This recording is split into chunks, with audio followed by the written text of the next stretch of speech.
everyone, thank you so much for tuning in today.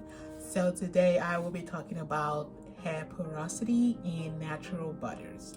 So I have an article on the website about this, and it gathered a lot of attention, and a lot of people were sending questions because they were interested in finding out how they could manage their hair and how they could incorporate natural butters into their hair care based on the porosity of their hair. So this is a very interesting question because where people tend to just combine butters and just make whipped hair butter, whipped body butter, without considering, for example, their skin type or their hair type and how these butters can work together or could work for them or work against them. So I will be addressing that in this video, and specifically when it comes to hair care, and I will be talking about skincare and how you can combine butters in a different video. That way, there's different levels of porosity, and there's low porosity hair and there's high porosity hair,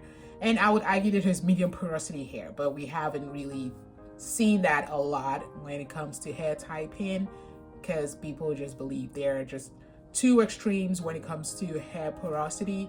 They feel, oh, if your hair is not highly porous, then it's low porosity. But I feel there's definitely a strong case for medium porosity hair where the hair is neither too porous or just not too porous. So when it comes to low porosity hair, these are hair that can retain more moisture, I feel, over the long haul. So for example, low porosity hair takes a long time to dry, and high porosity hair, everything just evaporates very quickly. Like you can't hardly just keep enough moisture in your hair.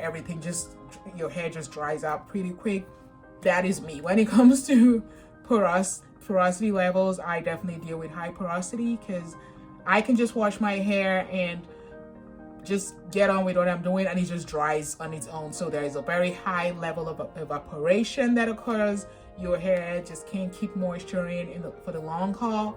So that is high porosity. So when it comes to butters for high porosity hair, you have to lean more into dense butters. So there's different ways people choose to deal with this.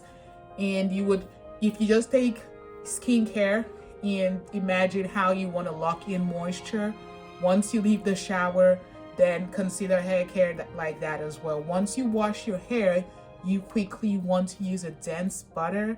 So combine butters like shea butter, coconut butter. This would work best when it comes to quickly sealing your hair once you wash it, because if you don't do that, there's a lot of evaporation that occurs immediately and your hair just dries out, and then you have to then add a liquid leave-in, and then you have to just go from there. So you have to focus when it comes to butters, work with shea butter and coconut butter as a combined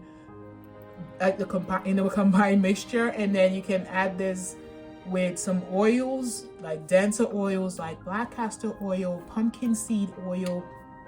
This will make the typical hair sealant for somebody that has high porosity hair, because it would just lock in the moisture and just keep your hair nicely moisturized for a longer time, because these butters that I've just mentioned and these oils, they are dense oils, and they help to seal immediately. They seal the cuticles of your hair and keep it really soft and moisturized for a longer period of time than it would have been. So when it comes to low porosity hair, you don't want something that would weigh your hair down, because already your hair takes a long time to dry. It's able to keep in moisture for a long time. So you should lean into softer butters. You can also add shea butter, of course, into your ultimate hair butter mix.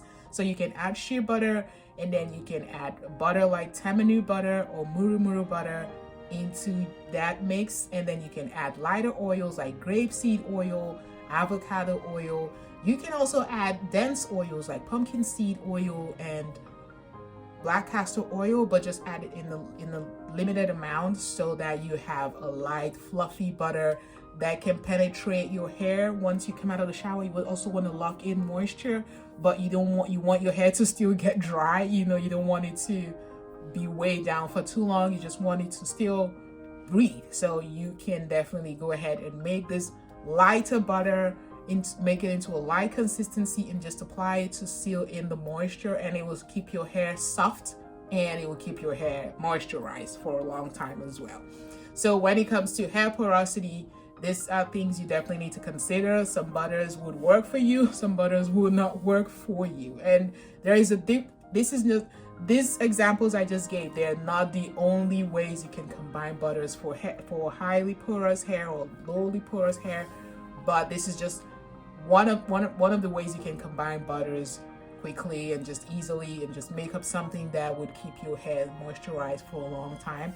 You can definitely combine butters like mango butter, cocoa butter in different quantities, and I will be coming up with a video on how to make butters for low porosity hair and how to make butters for high porosity hair, and how you can keep your hair nice and soft and looking beautiful and shiny for a long time, because nobody wants to keep moisturizing their hair like all week long. You want your hair moisture game to still be able to last for a while without just needing to top up all the time.